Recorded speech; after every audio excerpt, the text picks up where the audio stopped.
पुण्यामधील जनता वसाहत TDR घोटाळ्याची मुख्यमंत्र्यांकडे तक्रार गेलेली आहे।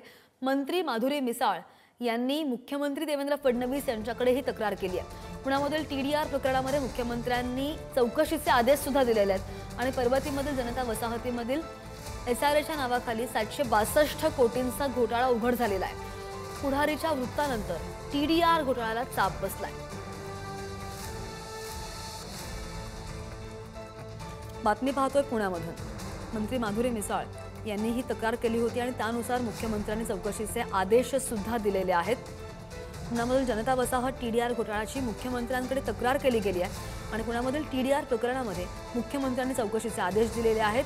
पर्वतीमधील जनता वसाहतीमधील SRAच्या नावाखाली 762 कोटींचा हा घोटाळा होता आणि हा घोटाळा उघड झाल्याचं कळतंय आणि त्याच संदर्भात मुख्यमंत्र्यांकडे तक्रार केली गेली आहे, चौकशीचे आदेश दिले। आणि या संदर्भात आणखी माहिती करून आमचे प्रतिनिधी बालाजी पोद्दार आपल्या सोबत आहेत। बालाजी, 762 कोटी खूप मोठी रक्कम आहे। हा घोटाळा नेमका उघड कसा आला आणि आता यापुढची कारवाई कशी होणार?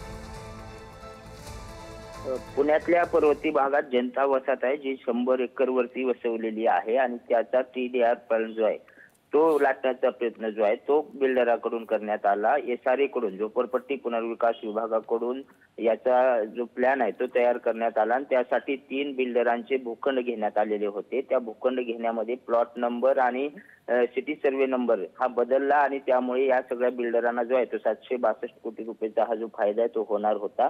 याची तक्रार जी आहे ती स्थानिक आमदार आणि राज्यमंत्री असलेल्या माधुरी मिसाळ यांनी दिलेली होती आणि यामध्ये मोठा घोटाळा झाल्याचं म्हटलं होतं। त्यानंतर आता मुख्यमंत्र्यांनी अनुप कुमार यांच्या जे सचिव आहेत त्यांच्या अध्यक्षतेखाली एक समिती स्थापन करून चौकशी करा असं म्हटलेलं आहे। त्याचबरोबर त्यावेळेस जे दोषी SRAचे CEO असतील त्यांचीही या संदर्भात चौकशी होणार आहे आणि त्यामुळे इथल्या नागरिकांना दिलासा मिळालाय।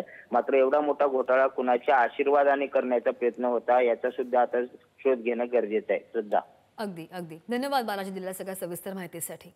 पुण्यामधून आपण बातमी पाहत होतो।